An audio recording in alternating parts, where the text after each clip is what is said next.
प्रायः देखा जाता है कि जो कपल्स प्रेगनेंसी के लिए कोशिश कर रहे हैं, उसमें महिला अगर अपना पीरियड मिस करती है, तो वो अधिकतर कन्फ्यूज़ हो जाते हैं कि प्रेगनेंसी है कि नहीं। तो कुछ लक्षण ऐसे हैं जिनकी मदद से हम जान सकते हैं कि प्रेगनेंसी हुई है कि नहीं। सबसे इम्पॉर्टेंट जो लक्षण है वह है कि पीरियड का मिस होना। तो अगर पीरियड मिस होता है तो सबसे पहला जो हम टेस्ट करते हैं वो यूरिन प्रेगनेंसी टेस्ट है, जो हम फर्स्ट मॉर्निंग सैंपल से कपल को करना चाहिए। उसमें अगर प्रेगनेंसी पॉजिटिव आती है तो आप अपने डॉक्टर की सलाह लें।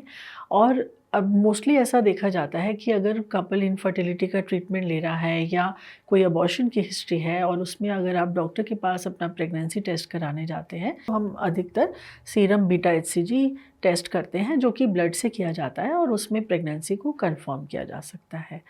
ये होने के बाद और जो लक्षण देखे जा सकते हैं महिला में, उनमें आता है कि स्तन के आसपास पिगमेंटेशन होना या पेन होना।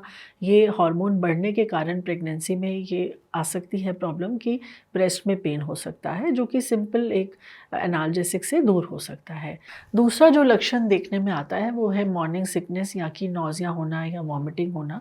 अधिकतर प्रेगनेंसी के शुरू के समय में फर्स्ट ट्राइमेस्टर में मॉर्निंग सिकनेस या वॉमिटिंग होना ये एक लक्षण आम देखा जाता है, जो कि हम कुछ ऐसे स्टेप्स हैं जिनको फॉलो करें।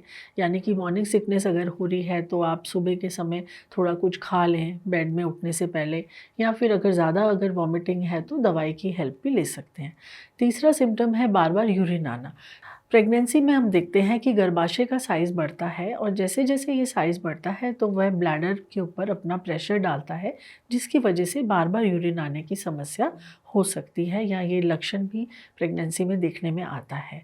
चौथा जो लक्षण है वह है कि कब पेशेंट को इम्प्लांटेशन ब्लीडिंग होना या हल्की सी ब्लीडिंग या स्पॉटिंग होना। ये समस्या अधिकतर इम्प्लांटेशन के टाइम, यानी कि जब भ्रूण गर्भाशय के अंदर इम्प्लांट होता है उस समय हल्की सी स्पॉटिंग हो सकती है, लेकिन अगर ये रुकती नहीं है या ब्लीडिंग ज़्यादा होती है या रक्तस्राव ज़्यादा हो तो वह अबॉर्शन में भी तब्दील हो सकता है या प्रॉब्लम भी हो सकती है। तो ऐसी कंडीशन में अगर ब्लीडिंग ज़्यादा हो तो आप अपने डॉक्टर की सलाह लें। पांचवा जो लक्षण है वह है शरीर का तापमान बढ़ना। प्रेगनेंसी के दौरान प्रोजेस्टेरोन हार्मोन का बॉडी में लेवल बढ़ जाता है, जिस वजह से बॉडी का तापमान बढ़ जाता है। अधिकतर ओव्यूलेशन के टाइम नॉर्मली ऐसा होता है कि तापमान बढ़ता है, लेकिन फिर वापस अगर प्रेगनेंसी नहीं है तो नॉर्मल अपना हो जाता है टेम्परेचर। लेकिन अगर प्रेगनेंसी होती है तो ये तापमान बॉडी का जो है वह महिला का थोड़ा हाई रहता है और ये हार्मोन के कारण ही होता है। और लास्ट जो लक्षण है वो ये है कि भूख ना लगना या कुछ किसी पर्टिकुलर चीज़ के लिए खाने की इच्छा करना, तो ये भी एक प्रेगनेंसी का लक्षण हो सकता है।